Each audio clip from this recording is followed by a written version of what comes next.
Je m'appelle Jean-Luc Blanc-Simon. Mon exploitation se trouve au cœur de la forêt des Landes.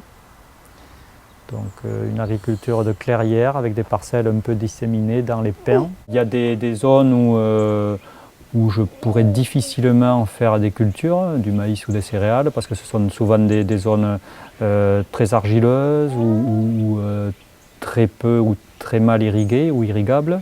Donc le choix a été fait de les mettre en herbe et donc, pour valoriser cette herbe, on a des animaux.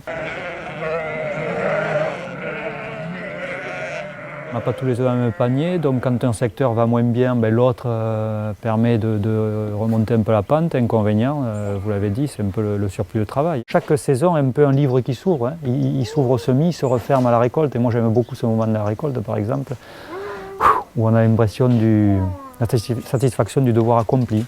Donc on referme la page du livre et puis on la réouvrira l'année d'après, en essayant d'améliorer un peu l'écriture.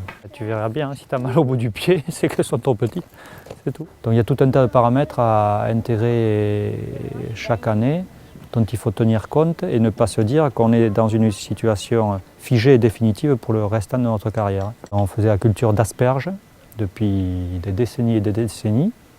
J'ai complètement abandonné cette production pour me réorienter plutôt vers le maïs semence, donc là aussi avec d'autres investissements, d'autres habitudes.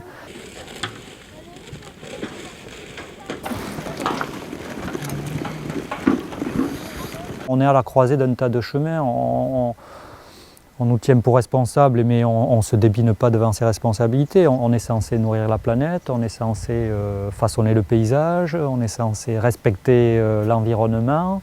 Moi, je n'ai pas peur de dire que mon objectif, c'est de produire toujours plus, tout en produisant proprement. Et ça il faut démystifier cette vision des choses. Les gens s'imaginent que parce qu'on produit en grosse quantité, c'est la saloperie, et parce qu'on est un petit, tout petit et qu'on vivote, on fait de la qualité. C'est pas du tout ça, quoi. On aime bien le petit agriculteur avec sa fourche à la main, les pieds dans le fumier. Alors cette image-là, elle plaît beaucoup à ceux qui sont éloignés de l'agriculture, mais on ne fait pas venir des jeunes dans l'agriculture en véhiculant une image comme ça non plus, hein. Ma génération est sans doute la dernière génération dont le grand-père peut-être pouvait être plus ou moins lié au monde agricole. Maintenant, il y a des générations entières qui n'ont absolument eu aucun contact avec l'agriculture. Les enfants viennent avec moi s'occuper des bêtes ou voir un champ de maïs. Je me dis, tiens, t'es dans le vrai, quoi. Tu leur fais pas peur, puis tu as des choses à leur montrer. C'est clair que si vraiment je peux intéresser un de mes enfants ou tous mes enfants même à mon métier, à ma façon de vivre, pour moi, ça sera la plus belle satisfaction. On est dans un métier où on relève chaque jour des défis quotidiens, hein.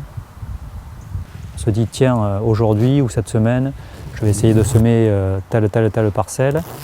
Et quand on arrive en fin de semaine, que l'objectif est atteint, voilà, c'est un peu comme un sportif qui a gagné un match, quoi. C'est un peu speedant, hein. Je passe pour quelqu'un d'un peu speed, hein, au niveau du village, mais bon. Mais en même temps très respecté, c'est ce que je disais. Très respecté, pas craint, hein, mais voilà, les gens le savent, ils ne se foutent pas de moi parce qu'ils me voient passer le dimanche en tracteur. Je fais partie du paysage.